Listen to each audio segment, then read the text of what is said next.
गांव में रहने वाला एक नौजवान लड़का पुरानी बुरी यादों को ना भूल पाने और एक ही चीज के बारे में बार बार सोचने की आदत से परेशान था।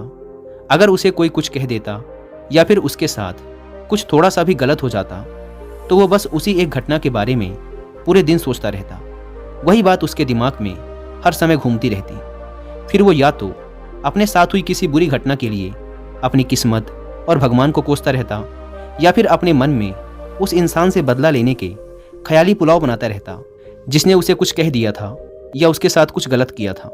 अपनी इस ज़्यादा सोचने की आदत की वजह से ना तो लोगों के साथ उसके अच्छे रिश्ते थे और ना ही वह किसी काम को अच्छे से कर पाता था। वह हर समय तनाव व मानसिक अशांति की स्थिति में रहता।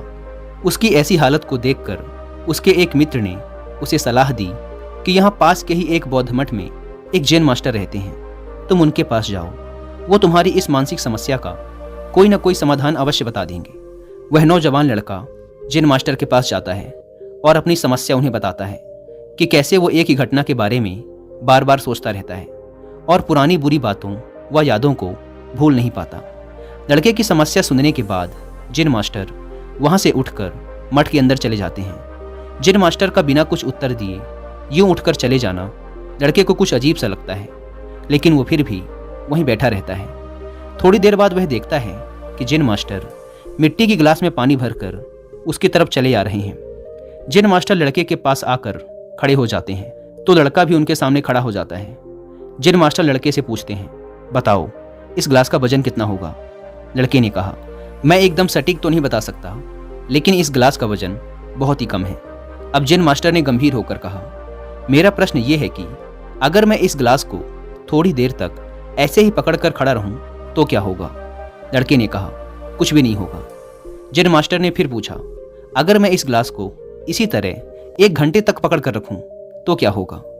आपके हाथ में दर्द होना शुरू हो जाएगा। लड़के ने कहा। जैन मास्टर ने फिर प्रश्न किया, अगर मैं इस गिलास को ठीक इसी तरह पूरे दिन पकड़ कर रखूं तब क्या होगा?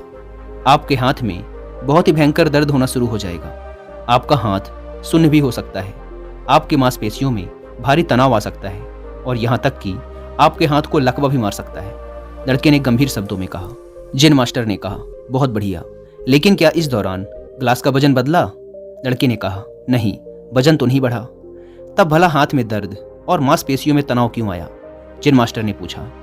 बहुत समय तक पकड़े रहने के कारण, लड़के ने जवाब दिया। जैन मास्टर ने फिर प्रश्न किया, अब इस दर्द से छुटकारा पाने के लिए मैं क्या करूं? ग्लास को नीचे रख दीजिए। लड़के ने कहा। जैन मास्टर ने कहा, बिल्कुल सही, और जीवन की परेशानियां भी कुछ इसी तरह होती हैं। इन्हें कुछ देर तक अपने दिमाग में रखिए और लगेगा कि सब कुछ ठीक है। उनके बारे में ज़्यादा देर तक सोचिए और आपको पीड़ा होने लग जाएगी, और इन्हें और भी देर तक अपने दिमाग में रखिए, फिर ये आपको अशांत व पागल करने लग जाएंगी और आप कुछ भी नहीं कर पाएंगे। जैन मास्टर ने लड़के की तरफ इशारा करते हुए कहा, अपने जीवन की पिछली गलतियों और घटनाओं के बारे में सोचना जरूरी है, लेकिन उससे भी ज़्यादा जरूरी है उनसे सीखकर आगे बढ़ना। अगर तुम एक ही बात को पकड़कर बैठे रहते हो तो ठीक उस ग्लास की तरह यह भी तुम्हारे जीवन में दर्द पैदा कर देगा। अगर तुम आज अपने अतीत को लेकर बैठे रहते हो तो ये आज भी तुम्हारे हाथ से निकल जाएगा और फिर तुम भविष्य में इसके लिए पश्चाताप करोगे। तुम अपने अतीत के लिए जैसा इंसान बनना चाहते हो या फिर जिन गलतियों के लिए पश्चाताप कर रहे हो, तो तुम आज से ही वैसा इंसान बनने का प्रयास करो और कोशिश करो कि आज तुम वैसी गलतियां ना करो जिसके लिए तुम्हें भविष्य में पछताना पड़े। इसलिए चिंता करना बंद करो और अपने आज के कर्मों पर ध्यान दो, क्योंकि चिंता व्यक्ति को उसकी चिता तक ले जाती है।